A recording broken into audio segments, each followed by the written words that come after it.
Hello दोस्तों, ओम नमः शिवाय। जय बागेश्वर धाम सरकार, हर हर महादेव। भक्ति और ज्ञान से भरपूर आपके अपने चैनल भक्ति जंक्शन में आप सभी का स्वागत है। दोस्तों, ये वीडियो अंत तक जरूर देखें और अगर आपको ये वीडियो पसंद आए तो अपने दोस्तों और रिश्तेदारों को शेयर करना ना भूलें। तो चलिए वीडियो शुरू करते हैं।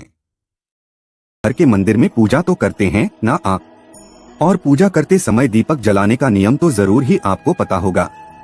तो जिस दीपक को आप भगवान का नाम लेकर जलाते हैं, कहीं वो दीपक कुछ गलत संकेत तो नहीं दे रहा? क्या आपके दीपक की बाती पूरी जल जाती है, या फिर उसमें घी और अधजली बाती बची रह जाती है? और कहीं आपके दीपक की बाती पर फूल तो नहीं बनता? और दीपक की बाती पर फूल बन जाने का क्या मतलब होता है? तो क्या आप जानते हैं कि दीपक की बाती का पूरा जल जाना और बच जाना क्या संकेत देता है? कहीं आपके जीवन की सभी परेशानियां की वजह आपके जलाए हुए दीपक से तो नहीं जुड़ी हुई हैं? कहीं आप पहले से जले हुए दीपक में तो बाती नहीं जलाते? और क्या आपके पूजा का दीपक पुराना है या नया है? आखिर कितने सालों से उस दीपक का इस्तेमाल कर रहे हैं? कहीं आपकी भी तो आदत नहीं हर थोड़े दिनों बाद दीपक को बदल देने की? तो दोस्तों, आपको जानकर हैरानी होगी कि अपने पूजा के मंदिर में दीपक जलाते समय अगर यह गलतियां कर दी तो इनके परिणाम हमको भुगतने ही होते हैं। और दीपक की बाती का पूरा जल जाना और बाती का बच जाना भी अलग अलग संकेत देता है, जो हमारे लिए जानना बहुत जरूरी है। तो इन्हीं सब बातों को जानने के लिए इस वीडियो में आखिर तक हमारे साथ बने रहिए। दोस्तों, स्वागत है। आप आगे बढ़ने से पहले वीडियो को लाइक जरूर कर दे, जिससे कि श्री बागेश्वर बालाजी की कृपा आप पर सदैव बनी रहे।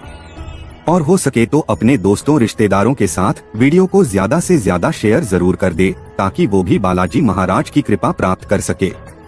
तो दोस्तों, हम जब पूजा करते हैं तो हमारा दीपक कभी कभी अचानक से बुझ जाता है, और कभी ऐसा होता है कि हमारी पूजा होने के बाद हम उस दीपक को भगवान के सामने जला छोड़ देते हैं, लेकिन कुछ समय बाद वह खुद ब खुद बुझ जाता है और उसमें अधजली बाती और घी बचा रह जाता है। और कभी कभी तो हमारी दीपक पूरा जल जाता है और उसमें फूल बन जाता है। तो इनके अलग अलग नकारात्मक और सकारात्मक परिणाम होते हैं। तो सबसे पहले ये जानें कि अगर हमारे दीपक में फूल बन रहा है तो इसका सीधा मतलब है कि भगवान ने हमारी प्रार्थना को स्वीकार कर लिया है और वह हमारी पूजा से प्रसन्न है। और इसका संकेत वह बाती में बने इस फूल के माध्यम से देते हैं। अगर आपके घर में दिव्य शक्तियाँ मौजूद हैं और आपके साथ साथ वो भी ईश्वर की पूजा में अपना ध्यान लगाती हैं, तो आपके दीपक की बाती में एक से ज्यादा फूल बनते हैं और कभी कभी तो साक्षात किसी भी देवी देवता का रूप भी दिखने लगता है। तो अगर आपके दीपक में फूल बन रहा है तो आप सच में भाग्यशाली हैं। और इसी के साथ दीपक जलाने के भी कुछ खास नियम आपको जरूर जानने चाहिए। अगर आप पहले से जले हुए दीपक में अपनी बाती रखकर जलाते हैं तो ऐसा करने से दुर्भाग्य आपका पीछा कभी नहीं छोड़ता। अगर दीपक में पहले जली हुई बाती की राख या फिर रुई और कालौंच है और आपने अपनी बाती उसी में रखकर जला दी, तो ऐसा करने से भगवान आपसे प्रसन्न होने की बजाय आपसे नाराज हो जाते हैं और आपको इसके बहुत ही भयानक परिणाम देखने को मिलते हैं। आपके बनते हुए काम बिगड़ने लगते हैं, आपके तिजोरी का धन खर्च होने लगता है और आपके धन आने के सारे रास्ते भी बंद हो जाते हैं। तो हमेशा ये ध्यान रखें कि जब भी आप दीपक जलाएं, आप हमेशा साफ सुथरे दीपक का ही इस्तेमाल करें। इसी के साथ कुछ लोगों की आदत होती है कि वह हर थोड़े दिन बाद अपने दीपक को बदल देते हैं। तो इस पर गुरु जी का कहना है कि आप जिस दीपक में पूजा करते हैं, आप उसको कभी मत बदलिए। आप उस दीपक को सिद्ध हो जाने दीजिए। जब कोई दीपक रोजाना भगवान के सामने जलता है तो धीरे धीरे वक्त के साथ वो सिद्ध हो जाता है। भगवान की सकारात्मक ऊर्जा उस दीपक में आ जाती है और जब भी आप वो दीपक जलाते हैं, आपका तन और मन दोनों पवित्र हो जाता है। तो आप हर रोज उस दीपक को साफ कीजिए, फिर उसमें बाती रखकर जलाएं। आप जितनी बार भी दीपक जलाएं, उतनी बार उस दीपक को साफ करके बार बार बाती जलाएं। लेकिन अगर आप गलती से भी उस दीपक को बदलते हैं तो आपकी तरक्की में रुकावट आ सकती है। तो गुरुदेव का कहना है कि आप अपने दीपक को कभी भी मत बदलिए। लगातार 10 साल 20 साल तक आप उसी दीपक में लगातार बाती जलाएं। इससे आपके दीपक सिद्ध हो जाएगा और आप इसका चमत्कार अपने घर में भी देख सकते हैं। अगर आपके घर में कोई भी रोगी हो, बीमार हो या किसी का बुखार नहीं जा रहा हो तो आप इस दीपक को थोड़ी देर के लिए किसी पानी के बर्तन में डालिए और अब उस रोगी को ये पानी पिला दीजिए। 10 से 15 मिनट के भीतर उसका बुखार उतर जाएगा। वही अगर आपके घर में किसी को नजर लगी हो या फिर आपके व्यापार में किसी की नजर लगी हो, आपका धंधा अच्छे से नहीं चल रहा हो, तो भी आप इस दीपक को तांबे के बर्तन के भीतर पानी भरकर उसमें डाल दीजिए और रात भर के लिए छोड़ दीजिए। अगले दिन सुबह पानी का छिड़काव अपने घर में और अपनी दुकान पर करिए। ऐसा करने से आपको साफ साफ परिणाम दिखाई देंगे, क्योंकि जब हम लगातार एक ही वस्तु का प्रयोग अपने पूजा में करते हैं तो वह वस्तु शुद्ध हो जाती है। भगवान की जो ऊर्जा होती है वह उस वस्तु में समा जाती है। तो कभी भी अपने मंदिर के दीपक को बदलने की गलती ना करें। अगर आपके मंदिर का दीपक टूट जाता है या फिर खराब हो जाता है या खंडित हो जाता है, आप तभी उस दीपक को बदल सकते हैं। लेकिन फिर भी आप उस दीपक को ना फेंके, बल्कि इसे अपने घर में संभाल कर रखें, क्योंकि यह भगवान की सकारात्मक ऊर्जा का भंडार है। वही अब आपको यह भी बता देते हैं कि अगर आपकी बाती पूरी नहीं जलती, आपके दीपक में घी बच जाता है, तो इसका क्या परिणाम होता है।